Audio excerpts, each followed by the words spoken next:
Welcome back. Our second day. We got that beautiful, beautiful half day of court in the Reed case. So that was what a wonderful, wonderful, delicious treat that was. Allowed me on a travel day, well, day before a travel day to get some things right. But I am your host, Bob Mata, and this is Defense Diaries. And as wonderful as a treat as a half day of court in Reed was, it pales in comparison to today's guest, who I've been dying for him to come back. He had to take a little respite, get some real life stuff worked out, and he's back, baby, and he's raring to go. And I'm talking about the Sarge, Joe Giacalone, who, if you don't know who he is, he's a former sergeant detective with NYPD. Dude's worked hundreds of homicides. He ran a cold case team. I mean, he's an author. He's an adjunct professor. He does it all. He writes the books. He teaches it. He's what we want every cop to be. He is literally what we want every cop in this country to be. He is so knowledgeable. And beyond all that, the dude's all heart. And that's why I love him so much. So without further ado, my friend, Joe Giacalone, welcome back. Good to see you, Bob. Oh, man, I've missed you. I've missed you so much on these tubes. Yeah, I hear you. I was keeping contact with you just to make sure everything was cool. But I'm so happy you're back. It makes me tear up a little bit because I missed you a lot. The YouTube world missed you a lot because you were such a huge plus to the YouTube universe in terms of the knowledge you bring, in terms of your real world experience. And just like I said, man, you're a dude that's all heart. Like I can imagine when you were on the streets, man, that you're one of the good ones, you know, and we needed guys like you. We need guys like you out on the street. So welcome back, Joe. I'm thrilled and I'm excited, man. Yeah. Thanks, Bob. Yeah, it's good to be back. And yes, and thanks for keeping track. We went through a couple of tough times, but things seem to be going pretty well. Fingers crossed. So getting back into the whole swing of things and enjoying my time back here. Good. Yeah. You know, I mean, I wasn't the only one missing you, baby. So a lot of us missed you out here. So I know you're a busy boy, and you and I were trying to figure out a time to get you in. So I'm glad that I was able to, because we were talking. I'm like, dude, that's June. So I'm not waiting until June. You're like, oh yeah. I'm like, so I'm thrilled that we got you in. So we got a couple of things we're going to talk about. We're going to definitely talk about Heuermann. That's what we promoted. That case is right in your wheelhouse. It's right in the your neck of the woods. You know the people involved, and you're just like a fountain of knowledge on that case. So we're definitely going to talk about that case, see where that's at, see how that looks to be moving forward, because there's a lot of shit going on with that case for sure. And it's sad because I keep talking about that case is such an important case because there's so many victims that deserve justice on that thing. And it's like, the thing with court cases that aren't televised or streamed these days seem to kind of get pushed to the wayside, which is a shame because Heuermann, in my estimation, is like the biggest case since I don't know when. You know, it's like you look kind of in terms of the publicity that Reed gets, and I get it, and it's kind of taken on a life of its own. But in terms of kind of the magnitude of the case, I can't think of a bigger case than Heuermann. And that includes the case we're going to talk about first and foremost, which is Brian Koberger, because there was a recent order that came down a couple of days ago, which is very interesting. And I think that the impetus of that was this Dateline episode that aired, I think last Friday, I want to say. I that's when I watched it, at least. And I think that was the day it aired. So what are your thoughts on it, man? Well, I mean, listen, I was pretty comfortable with the guy that they had, right? So the Brian Kohlberg as the suspect, I was pretty comfortable with that. I've made my concerns well known about the crime scene, about how it was handled, and how they did the evidence right, and if they have proper documentation, which throw back to the Karen Reed case, right? I mean, just goes to show you, without the chain of custody, without having all the documentation, puts things in a tizzy. So I've been kind of outspoken about that for quite some time. Yeah. But this one here, now, but seeing all this additional information, right? So, another another video surveillance, cell phone records, the internet records, with all these other things, whatever. It kind of makes me feel more comfortable. Yes, it's all circumstantial. I know people always throw that out there, but Bob, maybe you can correct me if I'm wrong. Most cases are circumstantial, but 100%. right, but this one does have a little bit of direct evidence that's going to be challenged, of course, the DNA that was found on the sheath, the K-bar knife. But I'll tell you, those internet searches and the Amazon purchases or not purchases, right? In my cart, not in my cart, a sheath in the cart, another new knife in the cart. I think those things are screaming red flags. But like everybody else, they have due process, and they're going to, have a trial. Yeah, yeah, and my whole thing with that, and it's like people like to try who don't actually watch my channel, but just like kind of like to heap things on me, think that I think that everybody's innocent, which is absurd. And I take a little heat on my Koberger position because I, like you, pre-trial, obviously, due process. We got to have the trial. We got to vet all the evidence, but based on what I've seen, it's a very tough case for Brian Koberger to beat based on what I've seen. They've got a lot of powerful circumstantial evidence. We'll see how it all plays out at trial. And like recently, so this thing that I'm talking about. So, Joe, when you were gone, one of the things that happened was actually two things happened. So they moved it to Ada, which is where Boise is. So they moved it. It got change of venue. And along with that change of venue came a change of judges. Now, Judge was the original judge. Now we've got this Judge Hippler, who I got to tell you, I'm a pretty big fan of. Like, and because he's a judge who doesn't play games. And, when he makes rulings, I get zero sense that he is defense or state sided, which is exactly what I want to see. I don't want every ruling to seem like, oh my God, this guy just pro forma denies every defense motion or, denies every state. But I want a guy who just calls it like he sees it, calls balls and strikes. Just he's fair. And what he cares about at this juncture, which is critical, and I'll explain why, is that Brian Koberger gets a fair trial. So after that Dateline thing aired, he dropped this order. I'm going to read a little of it. So he says, and he did this on his own accord. Nobody had filed anything in terms of the defense or the state. He just said, you know what? I'm pretty irritated, so I'm going to write up an order. And that's exactly what he did. And it's powerful. So he said, based on sensitive information not previously publicly circulated that was reported during a recent Dateline TV program related to this case and the defendant, Brian Koberger, it appears likely that someone currently or formerly associated with law enforcement or the prosecution team violated this court's non-dissemination order. Such violations not only undermine the rule of law, potentially by persons charged with upholding it, but also significantly impede the ability to seat an impartial jury and will likely substantially increase the cost borne by the taxpayers of Latah County to prosecute this case by extending the time it will take to seat a jury and potentially requiring a lengthy period of juror sequestration. Accordingly, the court finds it imperative to attempt to see that the source of such leak is identified and held to account. and that doing so is the best deterrent to future violations. Accordingly, the court finds it appropriate to exercise its discretion by entering this order.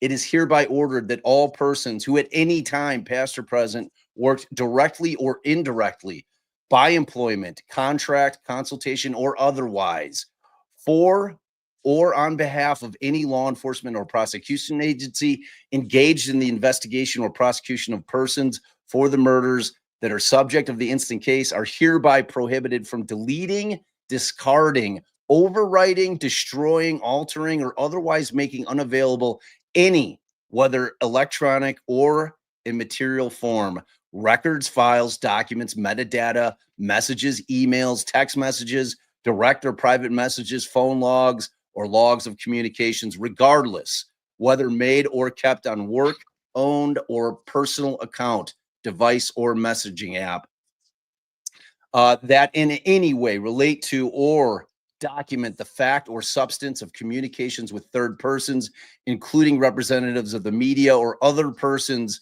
or entities outside of law enforcement with communications in any way relate to, refer to, or concern the investigation of Bryan Kohberger, the facts or the allegations uncovered or reported to law enforcement concerning Bryan Kohberger, or the investigation into the homicides that are the subject of the current and then potential prosecution of Bryan Kohberger, collectively the documents, or singularly a document. All such documents or materials that could potentially constitute a document, even if it is uncertain whether it's such meet that criteria, shall be preserved and must be protected from deletion, alteration, or loss until further order of court. Any feature on any device or account that is set to automatically delete or overwrite information that could be covered by this order must immediately be disabled. It is further ordered that within 7 days, the state shall submit to the court in camera, that means back in chambers, a list of all individuals within law enforcement and prosecuting agencies, past or present, who are known to have had access to any facts related to the investigation of the defendant, including but not limited to the surveillance videos of the suspect vehicle 1, the AT&T records of the defendant's cell phone, and the content of the defendant's cell phone and other electronic devices and social media accounts, including internet search history, photographs, and information associated with the defendant's Amazon account, or any information referenced in the above mentioned Dateline episodes regarding this case. The state is further required to provide a copy of this order to all such individuals and document that it has done so. Failure to comply with this order may be a basis for a finding of contempt of court and such other civil and criminal consequences as may be appropriate. Within 7 days, the state must also provide to the court a written plan designed to address and prevent the future unauthorized disclosure of information related to this case and what it has done or proposes to do to identify any violations of the court's non-dissemination orders previously entered in this case and those responsible for such violations. That's a banger order. That is, as a defense attorney, you know, that's the kind of thing that you want to see a judge writing in a super high profile case. And the reason that it matters, the reason that everybody should be saying, yeah, Judge Hippler, whether you think you're a pro burger, you think he's not the guy, or you think that he is the guy, and nobody should have a final opinion on that yet, because we have to see it go to trial. But all of us form an initial opinion. This is what you want to see, because we have to have a fair trial, meaning that all of the facts can't come out ahead of time because they haven't been vetted, what I'm always talking about with trial. And if people come in with an opinion and it gets to the point in that area up in Idaho where they can't find a juror that hasn't formed a basis of guilt or innocence going into the trial, he's not getting a fair trial. If he gets convicted and this kind of stuff was out there, the last thing in the world that we want are those families of those kids to have to sit through another trial of this type of horror and go through it all again because it got screwed up the first time because people couldn't keep their mouths shut. So, I mean, for me, I was just like, wow, like I have a huge amount of respect for this judge. I just think that he, like I said, he calls balls and strikes, man. Well, what I like about the judge so far is that he's the epitome of the speak softly and carry a big stick, right? He's that So, guy. yeah, he is. I mean, he speaks very soft-spoken guy. But when I read this, earlier, and I was like, wow, I mean, this is something that someone's gonna pay for this. This is not just an idle threat, right? Because they even mentioned the word deterrence, which I am a big fan of deterrence, right? So Yep. in this case, we're gonna deal with a general deterrence in respect that if whoever is found who did this and gets punished, the next person goes, I ain't doing that, right? That's what we're dealing with here, and that's what you don't want. Because just imagine, like I said, I don't care if you're pro or against this guy Brian Kohlberg. It doesn't really matter. But you, as an American citizen, want to make sure that if you were in that same position, that everything is fair on and above board. Because if not, people can get convicted of things that they're not responsible for, right? Which we call that miscarriage of justice, and nobody wants to be in that position. So, yeah, this is a big deal in respect to that. And Bob, let me just ask you a question though, from a defense standpoint. I mean, the issue that comes down to is that he specifically called out law enforcement, former and present, and prosecution, right? Because none of this stuff helped the defense at all, right? So I can't see the defense putting this out there. So I think that's why he kind of zoned in on the prosecution and law enforcement, because it's actually detrimental to the Kohlberger defense. But the defense attorneys, how are they going to handle this now? If you had to handle this. Well, so there's a couple ways to look at this, and I've seen people that have been out on the Twitter saying that, oh yeah, this is probably the defense put that out there. I'm like, man, some people just have no idea how this thing works, man. Like defense attorneys would never be leaking this kind of information out if they knew that it existed in discovery. Trying to wrap my mind around how people think that works in favor of the defense for them to leak this kind of information out is beyond me. But it takes all kinds out there.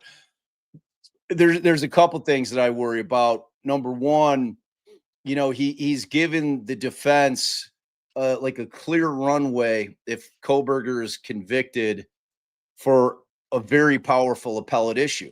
I mean, and he's laid it out. He is essentially made a finding that there has been a leak, that the only way that this got out is by a leak, and that it had to have come from the prosecution or law enforcement on this case. And that creates a real issue for the prosecution, because there's probably this part of this thing that just can't be undone. What's done is done. What's out there is out there. Yeah. Now, whether or not they're going to be able to impanel a fair and impartial jury is yet to be determined. The judge is exactly right. I went through it in Garcia because it was the same kind of stuff that was getting leaked out in that case for 2 years leading up to that. That was the case that Allie and I handled in Omaha. 4 killings over a 5-year period, and it was like a huge case, and everything was getting leaked out to the media in terms of the evidence that they had, and the only place that it would come from could only be law enforcement or the prosecutors. And we went in complaining of it, and the judge is like, are there any secrets in this courtroom? And I'm like, or this courthouse? I'm like, what? I'm like, that's your response to this? He's like, what do you want me to do? He's like, you're not coming at me with like, who did it? I'm like, okay, well, that's on you. So Yeah. From that perspective, that's one of the reasons I love this order, because it's the judge taking control of the case. And it's one of those things. Mandy, he asked me a question. Mandy, it's like, what's his face? No, I want to hear the Yeah, I the mean, defense like, part of oh it, my because God. I thought the judge was My being own- proactive here. He was Yeah, being proactive. me too. But here's what I worry about. I worry about if an order like this comes out, does it draw more attention to the Dateline episode? Of course it does. You know what I mean? Of course it does. Now more people are going to watch it, right? No, I mean, like they already changed venue because they didn't think they were going to get a fair trial. Now all of a sudden you get this thing in there that's going to hurt your jury pool.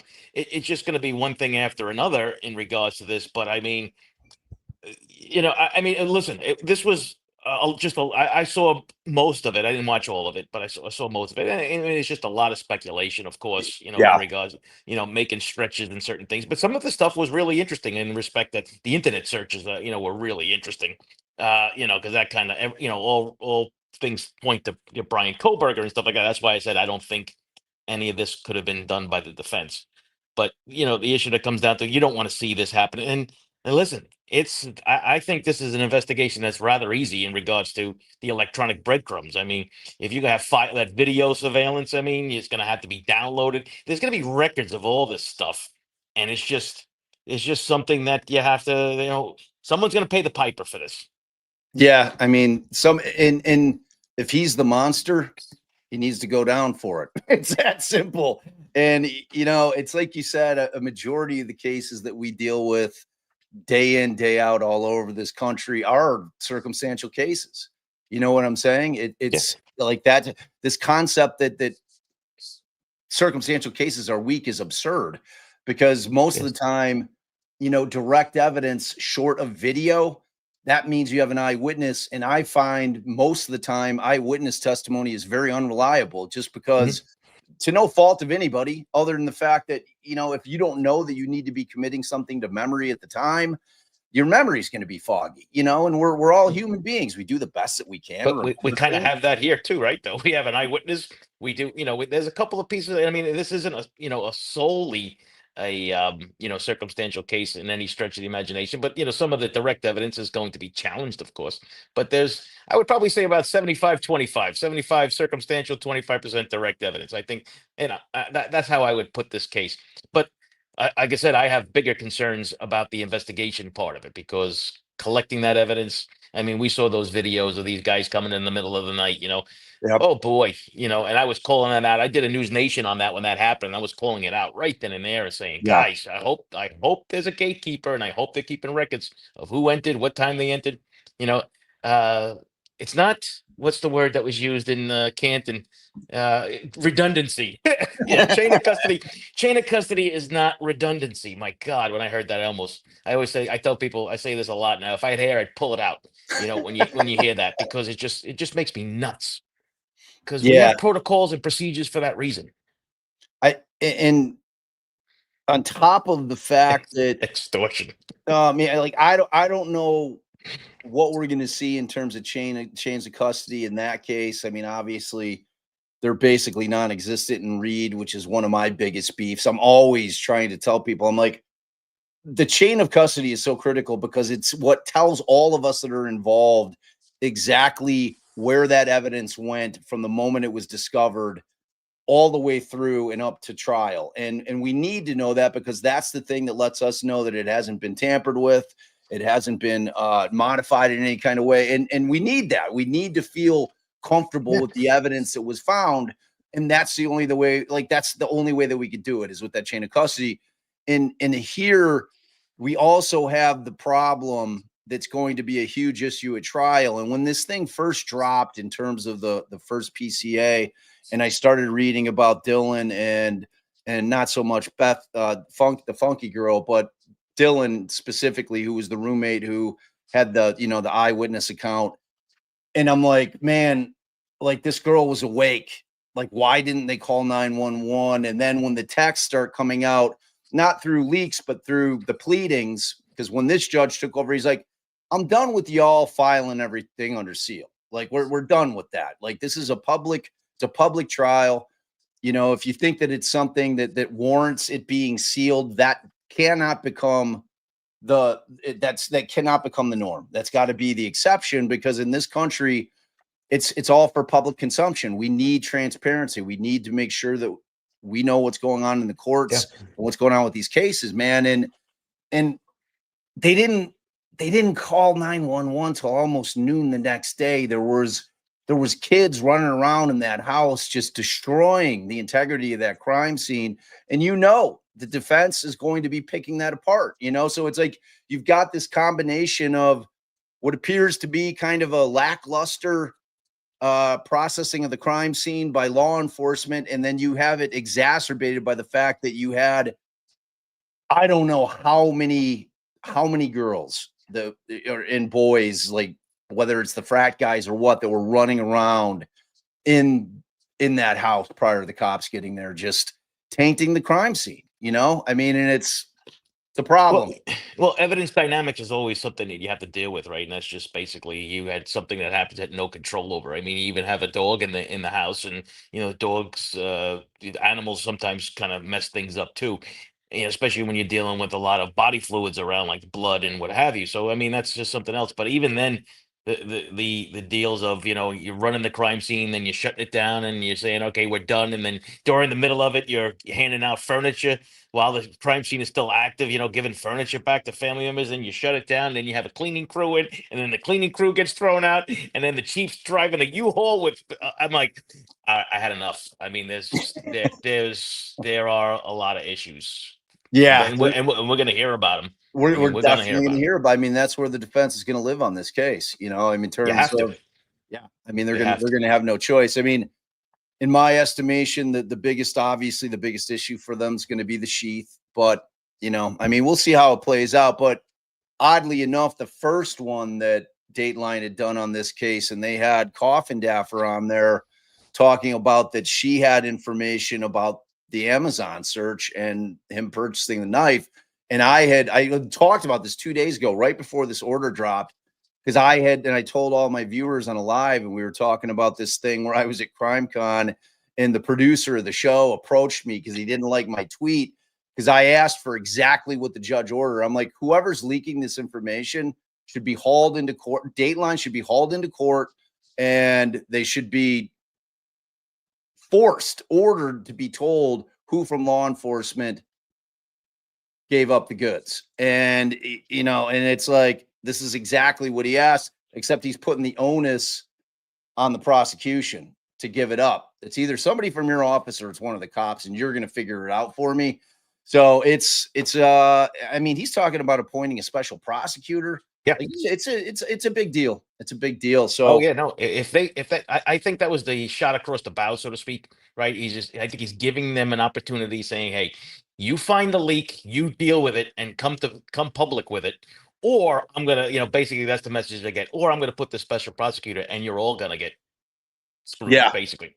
I mean, Well, I mean, this thing's they don't want that. They don't want a special prosecutor going into the background on this stuff, whatever. No way, no how.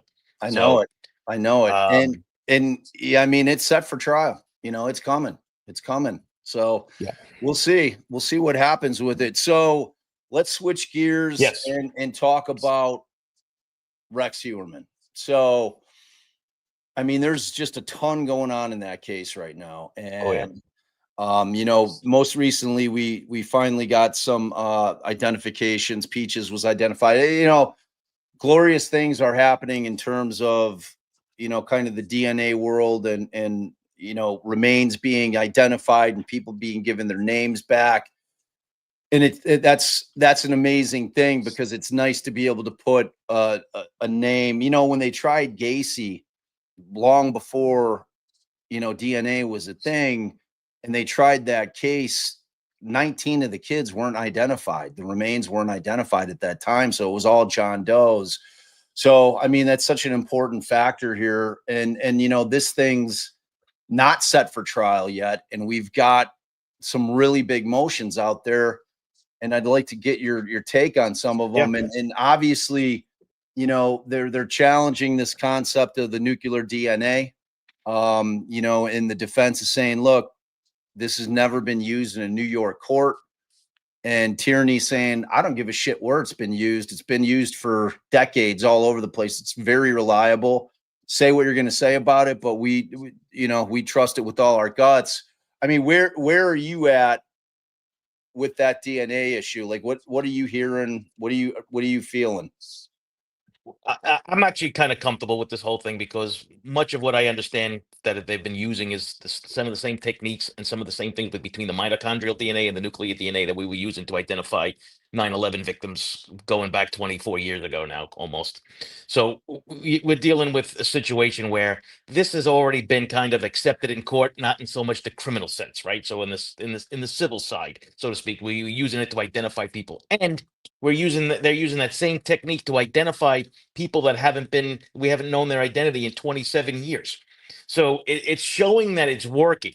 Now, how do they apply that to the law? That's why we have this Fry hearing, right? So New York is a Fry state, very liberal state. not unlike Illinois in Right. certain aspects in regards to that. But I still think by the time the day is over, I still think that the forensics will win and it'll all be admissible in court. That's just my personal opinion, of course. And the issue that comes down to is this entire case, or at least 6 or 7, all I think all 7 cases are going to weigh heavily on that DNA evidence for sure. But Yeah, I identify, mean, yeah, that's frankly, I mean, the DNA evidence is the most powerful evidence in the case. But again, here, I think that the digital trail oh is god, yeah, smoke and gun stuff. I mean, they've got this guy everywhere that he needed to be in terms of kind of fitting with the crimes that took place when they took place, and then you match it up with the fact that his wife and his kid are out of town when these things are all going down. And it's just they have a lot of really powerful evidence in that case. And ultimately, and the one thing I was going to ask you, like, if they haven't exhausted DNA in terms of when they were pulling profiles off like hairs and things of that nature, why not turn it over to somebody like Othram and just have them why fight it if they're gonna beef about what was done on the front end, then why not hand it over to a lab who has at this point become pretty world renowned in terms of their ability to be able to develop profiles from even the most minuscule amounts of DNA. It's like I don't know what's stopping them from doing that. If that's an issue, well, so Well, here's the thing. Othram, we know, has been involved in the identity of right. Karen Vergata, right? So we know that Othram is working with them. The reason why they're Yep. using this other lab, I don't know, is the YSTR strands that they might not be using it for. They might not be doing it for criminal cases per se. I don't know for sure. Hopefully, maybe we can get somebody from Othram to try to explain just that. Because once I get to a certain level, I'm just really out of that. I'm kind of out of that forensics part of it. But the issue that comes down to is we if this goes through, which I still believe it is, it's going to open up the floodgates in New York because there are I mean, we had 8,000 open homicides in the Bronx alone. That was dating back into the 1980s. That was just the Bronx. Right. So once you have something like this and you can start using it to help solve cases, I think that all you would need is the money, of course, because this isn't cheap, and that's always the number one thing that you're dealing with in policing is the money. But you have some serious cases on there, and I think there are a lot of people that listen. I like saying this because everyone beat up the Suffolk County Police Department, when this was all going on, and rightly so. There was so much dysfunction and corruption and everything else going on. You had the district attorney and the chief of police go to jail. All Yeah. right, so yeah, that's that. However, these cases that are 20 years old, 30 years old, the cops back then did such a great job holding this evidence, securing this evidence, and packaging it that we were able to use the new technology 20 years later, 25 years later. I mean, my God, you got to give some credit where credit is due. I Yeah. mean, they did a fantastic job with doing that. Yeah, I mean, collecting it and maintaining it is critical. It allows the technology to surpass what it was at the point. And like you said, I mean, being able to test it 2 decades later, because it's like, look, when the bail application dropped in it, and I'm looking at the kind of the facts that they're putting out that they have that led them to the point where they're like, we got the guy. And I'm like, man, this guy nailed it, like the witness. And then I don't know if you watched the Netflix doc that dropped recently. Yeah, I did. And I saw him when they interviewed him, and he's like when they arrested him, like, oh my God, that's the guy. You know what I mean? That I saw all those many years ago. And we're talking about the witness who's saying, look, it was, I saw him, he was a huge hulking ogre of a man, and he was in a first generation green avalanche. I mean, so they had those facts, and whatever was going on kind of on the higher levels with Suffolk County, I think the defense is going to try to lean into that, Of course, yeah. Yeah, but at the end Jimmy of the Burke is the gift that keeps on giving. I he mean, really is. it's no. I mean, listen, he's when you look at the case as a whole and you look at the evidence, I mean, and just remember, Bob, I think they recovered, I think it was over 400 electronic devices, right? So we don't even have a clue about how much video or photographs or whatever kind of documents that this guy had. We know, I think, this much, Yep. that they released that, that planning document. But I mean, good grief, this guy was a pack rat. He saved everything. Yep. So this is going to be a treasure trove, and we do know. I mean, they also gave hints about this too when they were doing the discovery dumps. I mean, they were handing over uh gigs of information. I mean, terabytes of information. I think one time they handed over like 7 or 10 terabytes of photos and video. I mean, anybody have an idea how many photos and videos that could be? I mean, good God Almighty! And then think about it, they had Palm Pilots and all this old technology in there, but they didn't mention any other types of specific devices. I'm sure there's a couple of old cell phones. They mentioned, I think, 50 hotel motel keys. I mean, the list just goes on and on. Yeah, I mean, it like you said, it could be just a enormous amount of evidence that they like. Frankly, when I saw the document, his planning documents and kind of his laundry list of things to do and what not to do and how to avoid evasion, I'm like, yeah, Yeah. they got this dude. I mean, like again, and that's all circumstantial evidence. I mean, theoretically, they have some direct evidence in terms of the eyewitness. I mean, if we're to take him at his word, and I have no reason not to, from that Netflix documentary when he saw Rex Heuermann, I have no doubt they're going to be able to put him on the stand and say, "Is that the guy that you saw that night?" And he's going to say, "Dude, that guy is like etched in my memory for all time." Yeah. Because frankly, the size of him and the hulking nature and just the way he looks, he's kind of an unforgettable looking dude. And the size of his head, it's like, planet Earth, like sitting on his shoulders. He's got a huge head. So, I mean, he's just a very, very unforgettable type of looming figure that you might see on a night that turned out to be really, really significant, like after the fact, so that it would be something that would be seared in his brain. So the other issues that we have going on, and it kind of goes back, like, so the defense didn't even try to move it.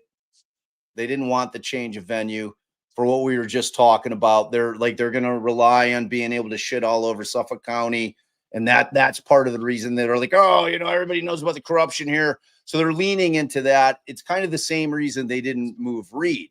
Like you're always thinking, well, why would they continue to try this in Canton, proper, when they've got like such a small community and they could easily move it somewhere else, and they're like, we want it here. And it's the defense saying that we want it here, but either side has the opportunity to move something or ask that it be the venue be changed. But it sounds like they're going to try it right there, because neither side has filed anything.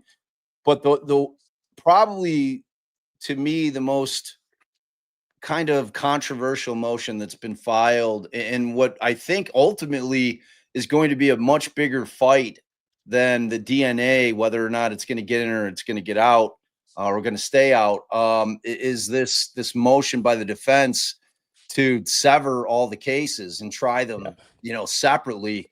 The cost of that Oh my God. Yeah. is just unbelievable. What are your thoughts on it?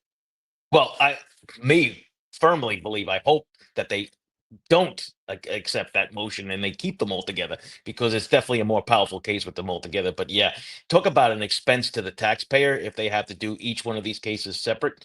Oh, If you know what, and I think it actually it would victimize the families even more, because there could come a point where they say, you know what, if we get him on the first one and he gets life imprisonment, maybe we'll just keep all the other ones in abeyance and see if anything happens with that, and then we could try them later on down the road or something. I don't know exactly how that would go, but I still think that because of these 7 cases all tied to him through DNA. I think the prosecution has a strong argument to keep all of these together. And Tim Macy is a no nonsense kind of guy, from what I've learned from other Yeah. people that have dealt with him. So I don't know the man, and I've never been in his court, and I've never had to do anything like that. But but just from what I have understood from other people that I've spoken to, so I'm pretty confident in regards to what the district attorney has done, and he's going to run this, I think, as far as I'm concerned, right to the governor's mansion eventually. I think that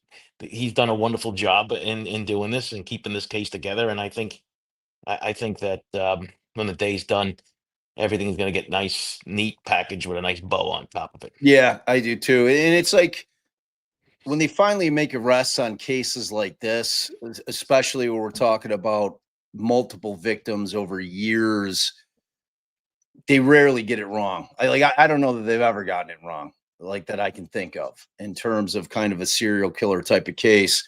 And it was kind of the same thing. I asked my dad when they were trying Gacy, because there he had 33 victims, and it was obviously over a course of years as well.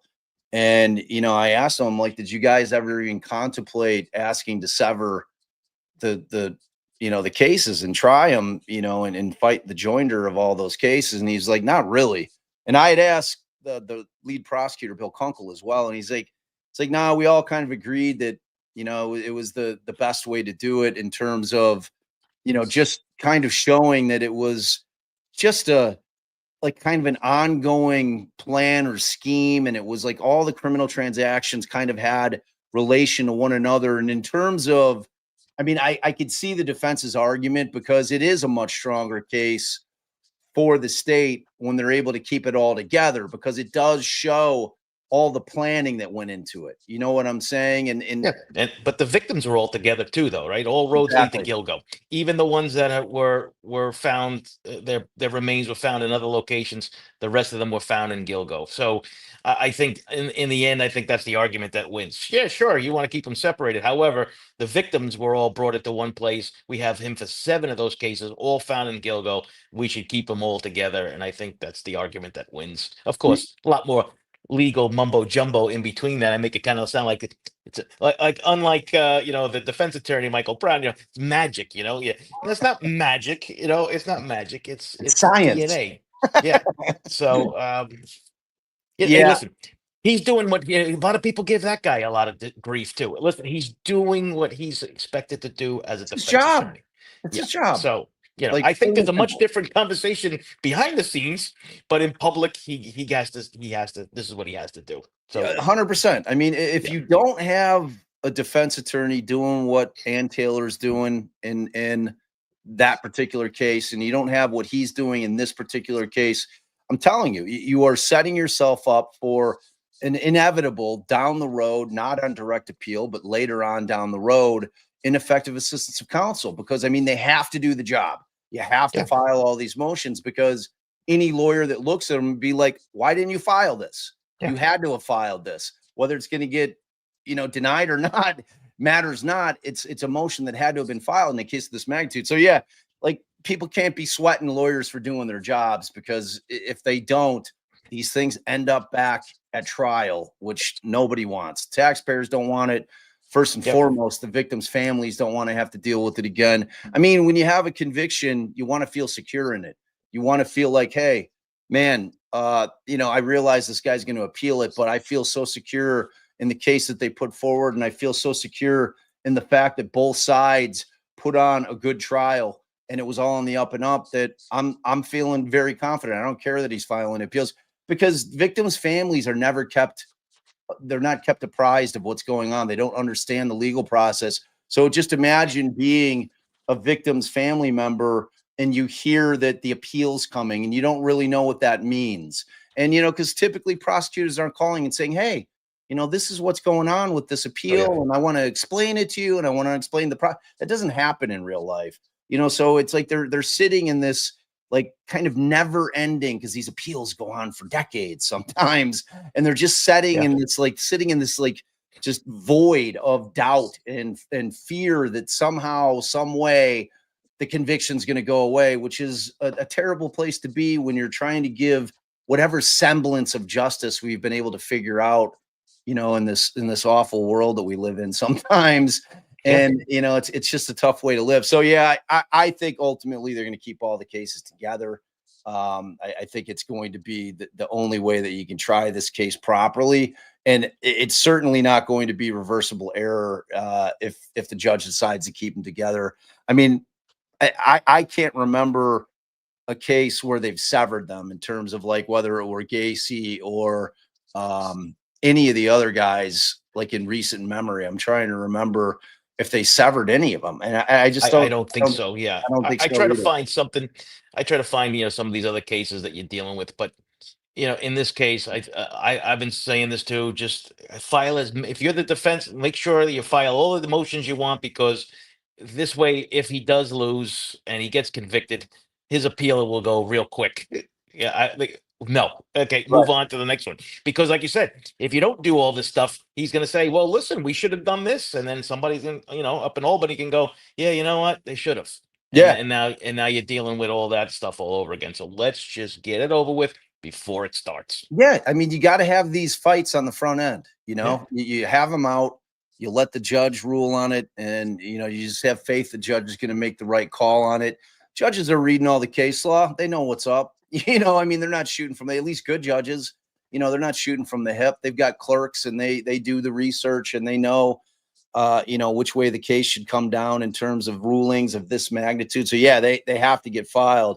All right, so in terms of continuing investigation, because we all know that they're definitely not done investigating Heuermann and what he may have Oh no. done while he was out there, and for how long. I mean, the scary thing about this guy is, I mean, he theoretically has been operating for decades. Yeah.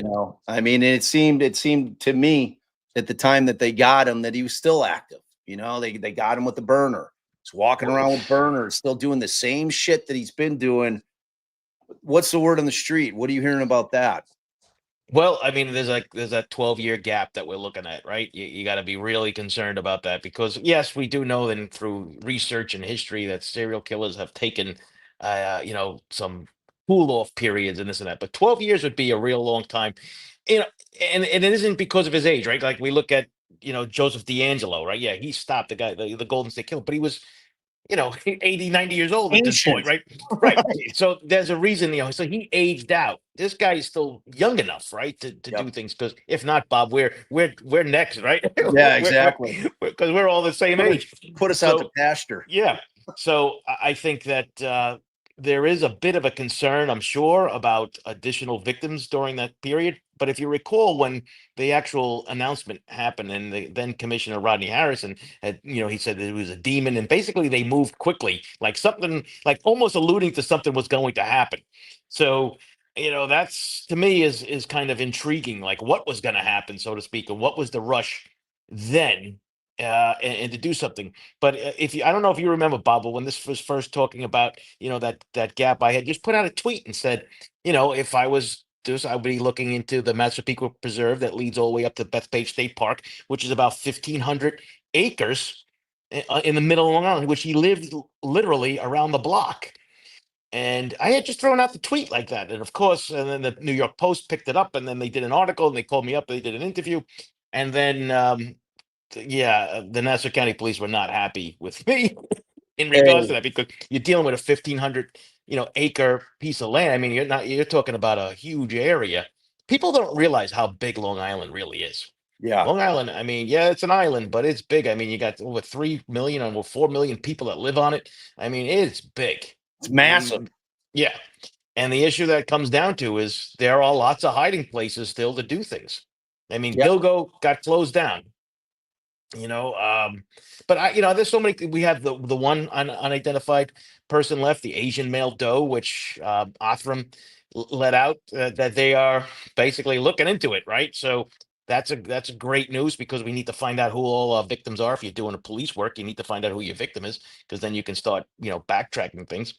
I was very confident, like a year or two ago, that they had known who Peaches and her daughter was. Yep. uh you know the Asian male doe, not so much. But after hearing that Othram is working on it, I'm pretty confident that this is I, going to I have be zero doubt. epic. Yeah, Yeah, this is going to be epic.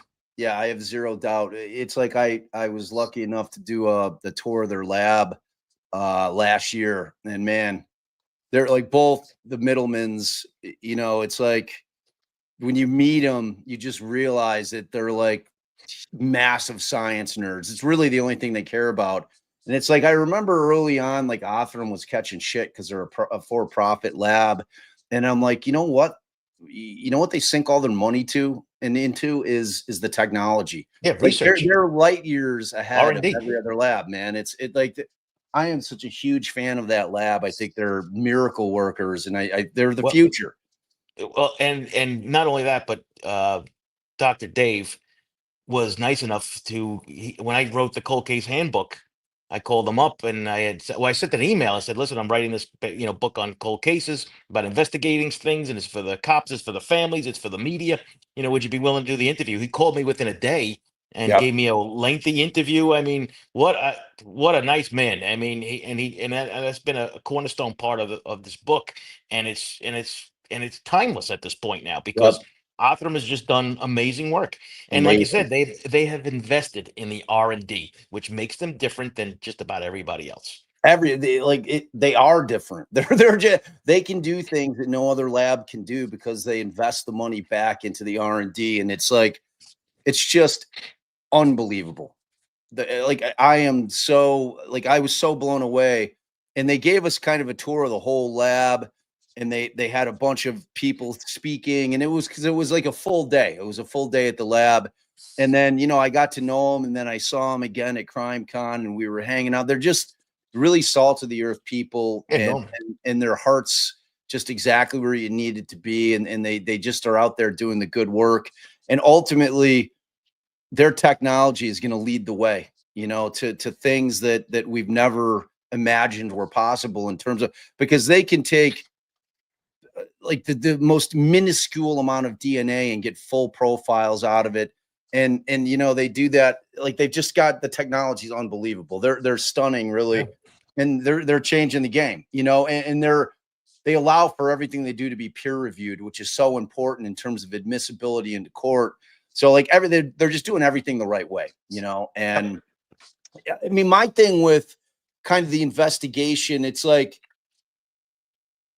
just the number of missing people. And I know we've got Raul here and his amazing, map, and it's so overwhelming, the number. And then when you're trying to kind of like narrow it down to where this guy would have been operating, and you have to take into consideration other states, which we know that they have, obviously, with Nevada, and where was his Yeah. brother living, down in South Carolina or something like that, and it was like, they're looking and trying to narrow it down, but you're hoping that they got some breadcrumbs in all of those devices, in all the stuff they're digging around, because you have to look at the planning document to kind of figure out that, all right, early on, he knew he was making mistakes to the extent where he was like, all right, these are the things I have to avoid, and he wrote them all out for us to see. So you have to have this fear that he got better and better at what he was doing. So he was going to be harder and harder to detect, because I don't necessarily want it to be that we have to find the remains in order to figure out that it was him. I almost kind of want it to be where he has the breadcrumbs that lead us to the remains, so that we can get them like that.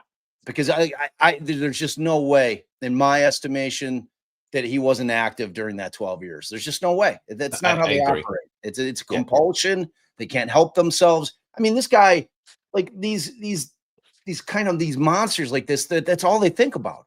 It's like when I was listening to like the Gacy tapes when my dad gave them to me, I'm like, man, this dude literally, all he did, he would work all day, and then his mind would immediately switch to becoming a predator. And that was always there, while he's getting his shit done, running his successful contracting business, he would always be thinking, he'd always be out on the search, and like it was just one that, and ultimately he got sloppy at the end, thank God, because that's how they got him with Peace. It was like he just didn't follow his own rules. and that was such an evident thing where he's in and Rob Peast is in there and he's throwing out there, hey, I got a summer. It's in the middle of winter and he's talking about summer jobs and Rob Peast follows him out and then the kid's never seen again, and his mother was adamant. She's like, yeah, no, my kid didn't run away. So you could take that bullshit and, get rid of it because I don't want to hear that excuse. Something happened to my son. And we all know who the last guy who saw him was. What's that contractor's name? And the guy at the pharmacy is like, it's Casey. So that really kind of spurred that thing on, but yeah, I just hope that, but Well, the resources are so massive in an well, I investigation like that. do think the dysfunction in Suffolk County made him relax on his own like fears of getting caught. And I Yeah. think that was that, because he figured that, they're never going to catch me now because everything's all screwed up over there. And I think he might have let his guard down a few times because, like I said, he first of all, we know that he was reading the Mindhunter book by John Douglas, and there's a lot of things in that book that he was writing down in that list. Yep. So like following he had newspaper articles, he had everything. So Yep. he's a pack rat, which can only imagine what we're going to hear about from that storage facility, right? I mean, there are so many things that they removed from that house. Yeah, they did bring some stuff back, but they brought out boxes and boxes of stuff, and we will see exactly what happens once the trial starts. I was hoping that the trial was going to start in July, but this Fry hearing has gone on way too long. We're probably looking closer to Thanksgiving time now, and if not, we're going to be doing it in January if they can't get it in before the holidays, I think. So I'm a little disappointed in that, but this is going to be a long trial, folks. You better, and uh, we don't know if they're going to allow cameras, and I don't think so, right? Because even the Diddy case now in New York, there's no cameras in that, so I have a feeling that there'll be no cameras for Rex. I So mean, there's still a chance, like federal court, they're never allowing cameras in. State court, they might, they and might, but I yeah, like I'm hoping they do because otherwise I'm going to have to come out to New York because it's such an important case, man, that it's one of those ones where I've got to sit in on some of that trial. And like you said, it is going to be a very lengthy trial just because there's a massive amount of evidence. There's so many victims. It's going to be just like a probably a 8 to 10 to 12 week trial, maybe even longer, because I mean, Tierney's going to do it, man. He's going to put it all in. They're going to lay their case out because he's ready, man. Like yeah, he's ready. he He's a man that looks very confident too, and yes, he should be because he's got the direct evidence. I mean, he said, and only he knows exactly what he's got. yep, So I'll tell you, unlike what we saw in the Koberger release, where we started off with, right, things have been kept pretty tight, the whole yep. thing, because the task force that was put together, you have professionals on there, right? We just hope that nothing else, nothing leaks out like that we saw this that could damage anything. But I think right now everyone understands the importance of that case, and it's going to be a historic case, It's going right? to be So massively historic. It's going to be right, one of the cases that goes down in the annals of American history, ugly exactly. history, but history nonetheless. And it's going to be. That's why I keep telling people, I'm like, it's just not getting the publicity, which I don't mind because that's the Yeah, problem with Koberger. That case was so hot for the media that's what created this feeding frenzy where they're just rooting around, trying to get sources, trying to get leaks. And like you said, they're running a real tight ship here on Heuermann because I think everybody understands the importance of that case and nobody yes, wants to screw it up and they want to get it done right the first time. So, and I just, the one thing that we know for a fact is that they're continuing to really investigate every angle as they move towards trial. And they do it in every case, up until trial, till the gavel hits and they impanel the jury. They are out there. They're trying to investigate. They're trying to pull in more evidence because they want to have the strongest case possible when they get there.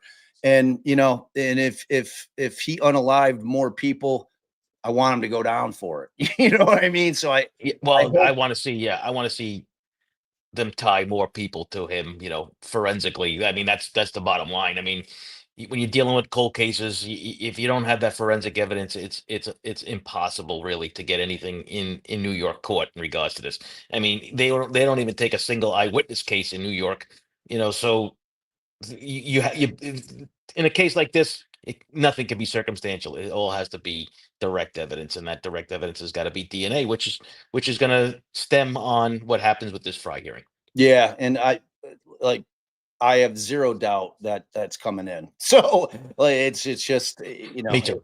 yeah, I don't think people need to worry about that. It's coming in. There's no way he's going to keep it out. So what do you have going on, man? Well, like tell the people what you got coming up over at the Sarge's channel.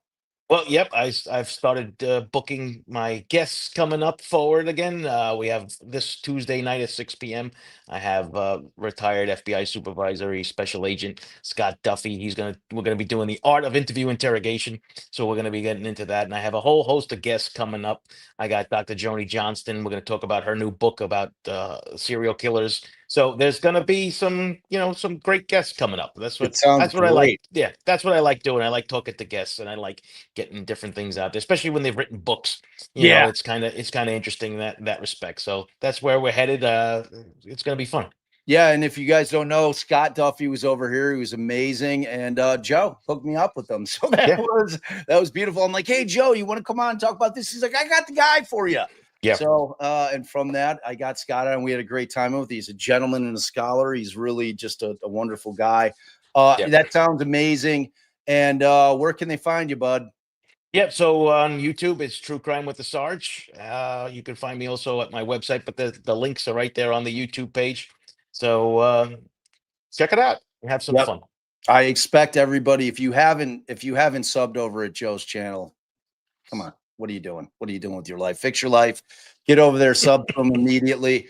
Joe, I'm so happy you're back. I'm so it's good to be back, bud. Time with me, man. And I can't wait for you to come hang again. And hey, send me an invite. I'd love to come to your house too. Absolutely. We'll talk about whatever you want, man. It's I got my finger in a lot of pies. I'm trying to I hear you, but collaborations are great, right? So yeah, they're the best. A lot of fun. Yep, they're the best. I just love talking with people, and I hope that you have a wonderful weekend. You too. Give your wife a big hug and a kiss from me. Oh, I will. Right, my friend. Thanks.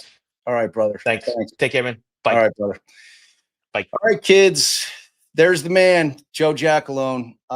He's the best. He's such a wonderful guy and so knowledgeable. Like one of the things I want to do with Joe next is I want to have like a straight procedure type live with him, where we're not talking about any case in particular. I want Joe, and that'll be a live where I just let Joe talk the whole time. It'll be classes in session type deal, and he will absolutely school all of us on the way that cops are supposed to do it. Dude's written the damn book. So, I mean, he's just a like I said, a fountain of knowledge as far as the way it's supposed to be done. And I think you guys would all enjoy it. We'll get to watch Professor Joe go. So you guys are amazing. Thank you for hanging with me for a second time today. Allie had some stuff to do. We're flying out to Boulder tomorrow for a graduation. And like I said, Monday, I will be coming live from beautiful Boulder, Colorado. And like I said, I'm going to try to find some kind of patch in the mountains to where I can go live, and I'll have some kind of satellite link, and it'll be fabulous. Hopefully deer and raccoon and small birds and woodland critters will crawl up on my shoulder, and it'll just be wonderful. So I hope that you'll join me on Monday for Karen Reed, day 18.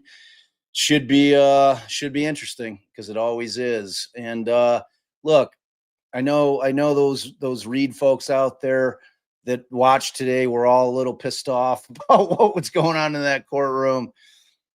Breathe, enjoy your family, enjoy your friends, get out, have a meal, see a movie. Don't obsess about things. It's not healthy for you. I want you guys to take care of yourselves physically, mentally, all the ways. If it's your birthday, celebrate, because I don't know if Ann's in here, but Ann Piccolo, it's her birthday today. It's Ann's birthday today, right? I sang happy birthday. Like it's all blending together, y'all. It's all blending together. So you guys are amazing. Yes, you should definitely block me. Let me see if there's any love I need to give out. I think we gave this love earlier today. So I think we're all good. We gave the family hugs out. Sinead, happy birthday to your daughter. I love it. Give her hugs, fam hugs from us. So, all right, you guys, be good. Take care of yourselves. Take care of each other. And just remember, without you, I'm just an old man talking about a whole shit ton of cases. Oh, Cameron's not coming. She's not coming to Colorado. So Nookie will be well cared for. We hate putting him into kennels because I just don't trust him. That's the bottom line. All right, y'all. Love you. Ciao.